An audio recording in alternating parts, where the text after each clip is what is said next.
Thank you to my wonderful patrons who've sent me many breathtaking photos of clouds they've captured in their wanderings. I sprinkled them throughout this video as backgrounds and images, so be on the lookout for yours if you sent one. I made sure to credit each photo whenever it shows up.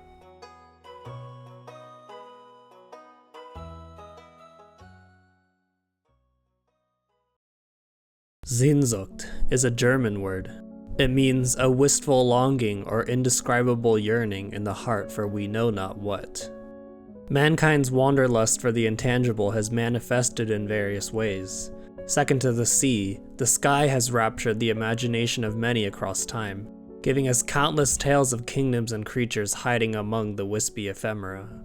I experienced Sehnsucht while staring at the cerulean expanse and thinking about magic. A card came to mind when daydreaming about what civilizations might be concealed behind the clouds. Rune of the Hidden Realm is a very ambiguous character for magic's lore. The wiki page simply states that he is believed to guard a gate to an ethereal world. The rest is left up to the imagination. I took this opportunity to fill the gaps in the story, to construct something that was by definition a deck, 100 legal cards, yet, like an ethereal realm, it would be one that I could never materialize. This is my attempt to capture Sehnsucht within the pages of a binder, to chart my pursuit after a world in which I could never be.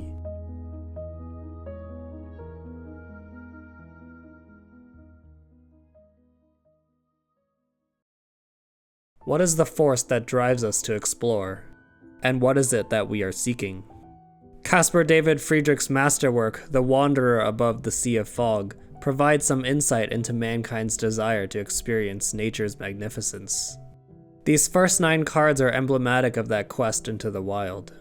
At the most elementary level, like Friedrich's Wanderer, these 3 cards are the quintessential explorers. They, like the painting, depict a figure surveying their landscape, in awe of what they see before them, or anticipating the sights yet to come. These 3 cards also represent 3 distinct attitudes towards exploration. Realm Seekers are pioneers. They're after the fame that comes with discovery. They want to be the first to find new territory and name it after themselves. Claim Jumper is opportunistic. They seek new lands as a business opportunity, to find fertile soil and make a profit. And the figure in Untamed Wilds is emotionally closest to Friedrich's Wanderer. The reward of exploration is exploration itself.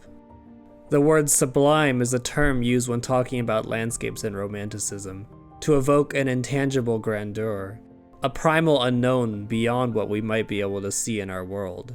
The sublime fixates on nature as primal and awe-inspiring. The Sea of Fog and this Untamed Wild are both representative of that. And that drive to explore that manifests in the self is a term I've mentioned previously, wanderlust. Many interpretations of Friedrich's paintings see it as a reflection of the self.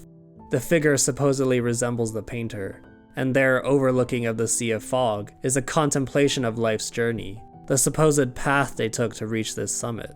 To be able to reflect so deeply on oneself, one must ascend to new heights.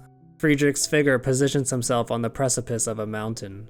These 3 cards go even further beyond, riding on the clouds, or leaf in this case, to survey the land below them. I think Favor of the Overbeing and Stratus Walk being enchant creatures is serendipitous. Friedrich's landscape is captivating, an enchant creature by another definition. I had this foil Edge of Autumn lying around, and I think it's mesmerizing. Edge of Autumn is such an evocative name. I'm captivated by the idea that within this forest, the seasons are spatially defined, and you can cross a tangible threshold into winter. There is a certain quality of obliviousness as you ascend into the clouds. The weight of the world falls away as you leave your earthly burdens behind. Favor of the Mighty is a literal depiction of head in the clouds. This giant doesn't care about the going-ons of below. They've reached the zenith of calm above the cloud canopy, a perfect space for meditation and reflection. Speaking of reflection, finding a hidden realm is not as simple as journeying into our sky. Friedrich's painting prompts us to self-reflect, and reflect we must. During our exploration, we come across a pool of unassuming water. Peering into it reveals more than meets the eye. Salvador Dali's Swans Reflecting Elephants is the pinnacle of his experiments illustrating the subconscious. His reflections in this painting and others portray the blurring of his reality and phantom images.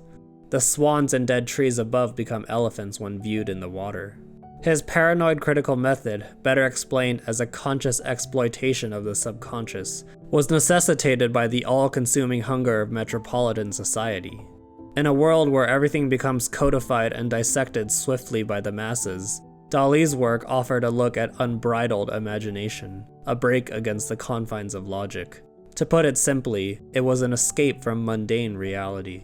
My reference to his work here is a little less deep, but still topical. The door to the hidden realm only opens for those whose drive for exploration runs so deep. Their imagination and reality merge, manifesting in the reflections they see, and thus the gate becomes real, an escape from reality.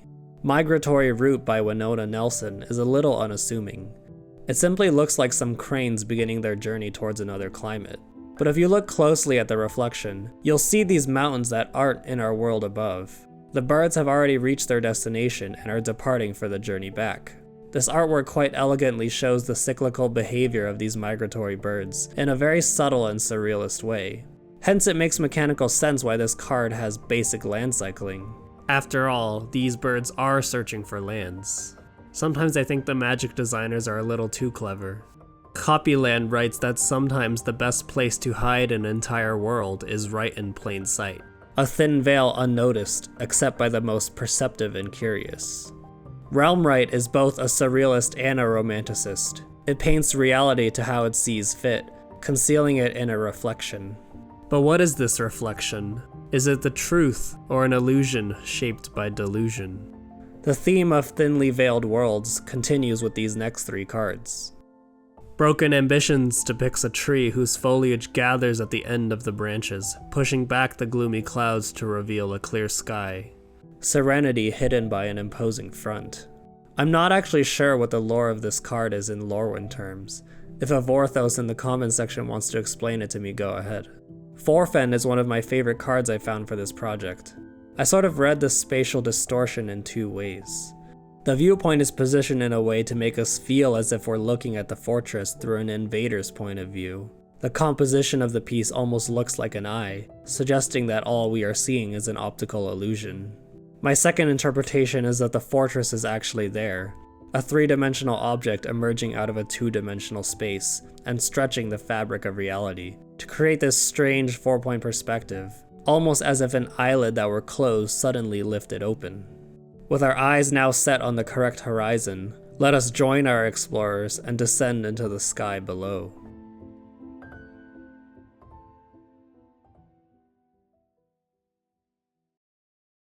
Strange things start to appear as we begin our ascent. Descent? I'm not sure. The altitude, the clouds, and the lights work together to make us question if anything we're seeing is really there. The same way schools of fish swim together to intimidate predators, the clouds gather together to try to turn us away.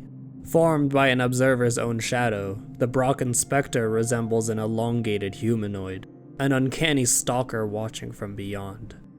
The halo around its head suggests a supernatural presence. Soul Herder is what I imagine the Brocken Spectre might look like behind all that cover. Pray that on your climbs the fog doesn't let up. Its gangly limbs are uncanny, a horrifying truth that the silhouette we saw was no illusion. Look not into its light, as it might be the last thing you'll ever see. Revered Dead materializes in the clouds as a faint outline. Endless are the tales of people hearing the souls of the lost when enveloped by the fog. Our minds are so susceptible to seeing hallucinations when surrounded by nothing but the gray of mist. As the haze clears up, the menacing forms fade into mischievousness. Unlike the other two, Veil of Birds is just a playful illusion. Now we look for signposts to point us towards civilization. Obelisk of Bant towers above the clouds. The trees and hill put into perspective its enormity. Bant is the perfect color trio to embody the picturesque. As opposed to the sublime, the picturesque is nature interpreted as ideal and in harmony. The ever-present elements in pastoral paintings are always the land, clouds, and the sky, symbolized by green, white, and blue respectively. The obelisk reaches upwards from the ground and pierces the heavens, unifying the elements that encompass Bant. Skyclave Basilica marks the edge of civilization. Where once great structures floated, now rest crumbling pathways, aligning our view into the distance. Among the ruins we find strange otherworldly objects. Cloud Key unlocks more than just a door. The key is merely symbolic. The mechanical magic happens through the oculus.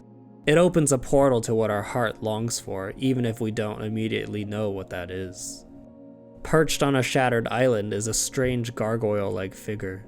A bird lands on its shoulder and suddenly vanishes into thin air. Probably best to keep our distance and not stare too closely. We hear the first sounds of civilization as a cloud chariot quietly chugs on by.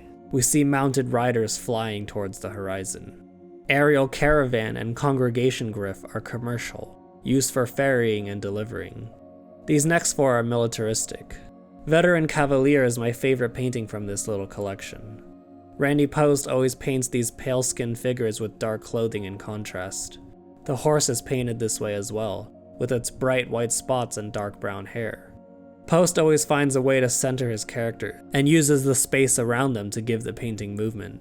The billowing red cape, white ribbons, horse mane, her black hair, and the wispy clouds all serve to create a sense of speed with directionality, to evoke how the rider effortlessly glides face into the wind. Plover Nights is another perfect painting that utilizes those whites, greens, and blues. In the distance, at last we see something grandiose, hovering as if weightless atop the clouds. A Fata Morgana, an architectural wonder built upon nothing, pristine and shimmering. Why must such a beautiful utopia be hidden away so far from the reaches of normality? Gulliver's Travels, a satirical novel written by Jonathan Swift, documents a traveler's journeys into, quote, remote nations of the world. He finds in the land of Laputa, a flying island, a high society of people so clouded by thoughts of math and music that they seem unaware of even their immediate surroundings, much less the minutiae of the riffraff below. So sacred do they hold their mathematics that they refuse to let workers, who they deem to be of inferior intellect, even attempt to construct idealized geometries, resulting in houses described as ill-built, the walls bevel, without one right angle in any apartment. And how could a society founded on exclusivity, so detached from reality below, be concerned with anything besides themselves? On Fiora, the high city of Paliano is run by self-obsessive politicians whose only concern is rising to power and maintaining control of it. Laws are written and enforced for that same sole interest. Each day is a battle against plots of insurrection, resulting in a societal disconnect with the lowlands, which, as a result, become equally rife with corruption. On Kamigawa, the Soratami conceal themselves in their floating cities, indifferent to the squabbles of the landfolk. Only recently having opened Odawara to researchers and academics, Orboro Palace in the Clouds is still closed off to curious eyes. Like the Lapidans, the Soratami only concern themselves with intellectual studies. But at least they put their academics to some practical use. Laputa, Oboro, Paliano, these architectural marvels remove themselves from society not for the sake of secrecy, but because their inhabitants wanted to design themselves a space as far away as possible from those they deemed intellectually beneath them. At last we arrive at the grand gates of the city. They open without noise, fog spilling forward as grand towers emerge from the clouds.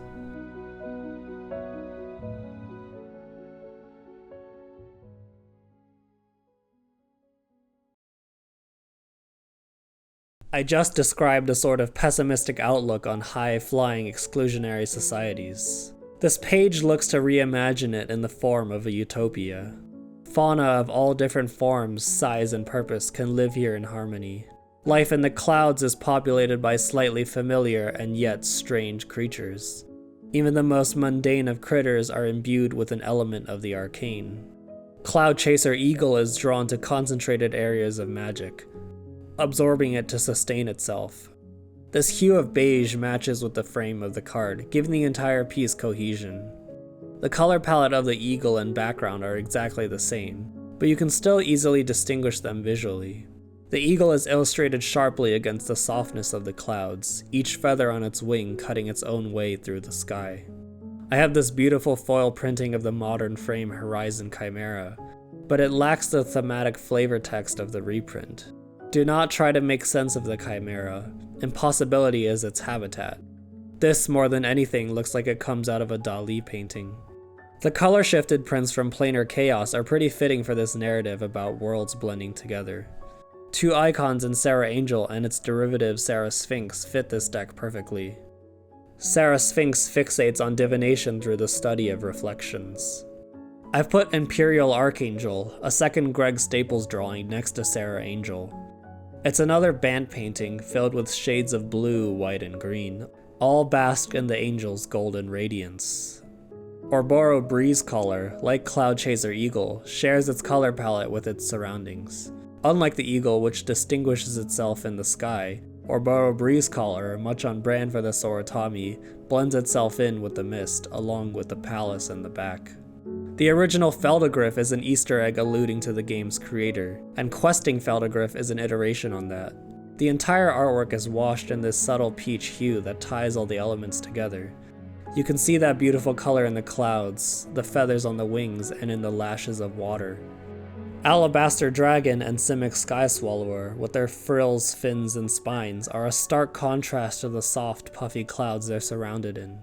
But in the clouds, these giants take on a gentle demeanor. There's nothing to provoke hostility. They swim peacefully in and out of the clouds, making their presence known, but nothing more than that. Colossal Sky Turtle is a pet card of mine. Its shell resembles a cloud, less so camouflage in my opinion, more so being in harmony with the sky. I think this is my favorite spread of the whole binder. There's so much color cohesiveness throughout all the artwork.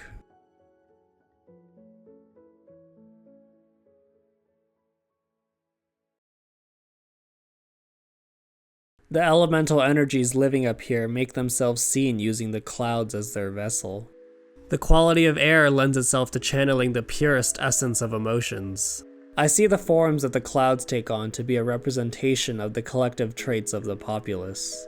Allegiance manifests in royalty, servants of the realm, and the prideful lion. Preservation manifests in these soldiers, signifying their need to protect their sacred home in the sky. Perception manifests in the illusions, the dreamers, and the clairvoyant. Sitting almost invisibly is Cloudgate by Anish Kapoor. Known to most as The Bean, it is an otherworldly sculpture, polished and seamless. Curved and mirrored, it distorts space, creating portal-like views from certain vantage points and warped reflections in others. Cloudgate plays on themes of duality, merging both land and sky, inside and outside, reality and illusion. This object is the culmination of Kapoor's exploration into immateriality to evoke abstract and spiritual perspectives. Glimmerpost and the other loci are tools for observation, viewing portals. Like Cloudgate, they distort space, a giant eye to close the gap between observer and observee, blurring land and sky. Glimmerpost sits almost invisibly, impossible to tell if it's reflecting or transparent. I always thought it was mirrored, but the clouds here look nicely aligned and continuous, so I'm not sure. Bant Panorama is the poster child of the picturesque. We again see the use of whites, blues, and greens. White is tinted orange under the brilliant sun. One can only imagine the warmth of basking in the fields below.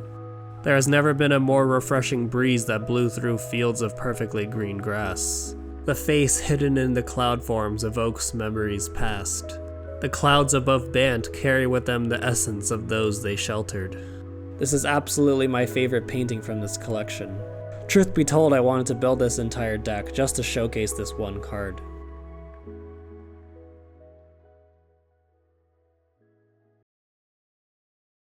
Lands and magic represent the various places you've traveled. The mana base should reflect our journey across realms.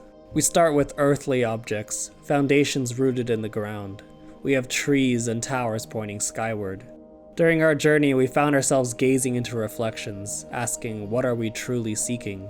And when that image becomes clear, the path opens up before us.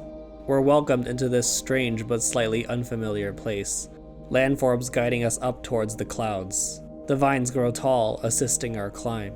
And at last we reach the cloud canopy.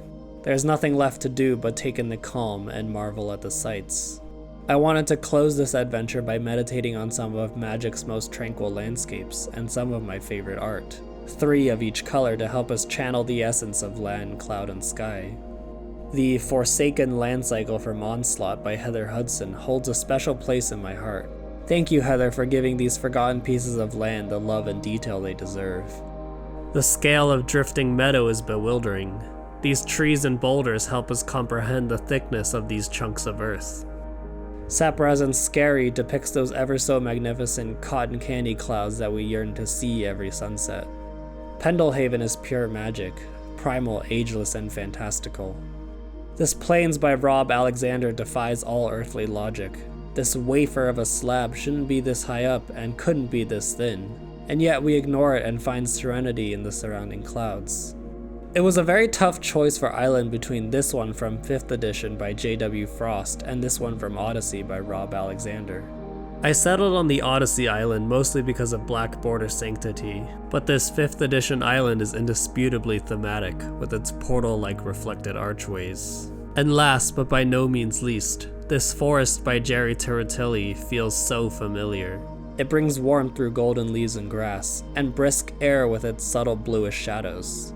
Everyone has that one gnarled old tree in the park that they would climb up, a secret sanctum above all the troubles below, steadfast as the seasons change. A personal hidden realm. A project that started with a childhood memory of cloud watching, ends with another childhood memory of being in nature.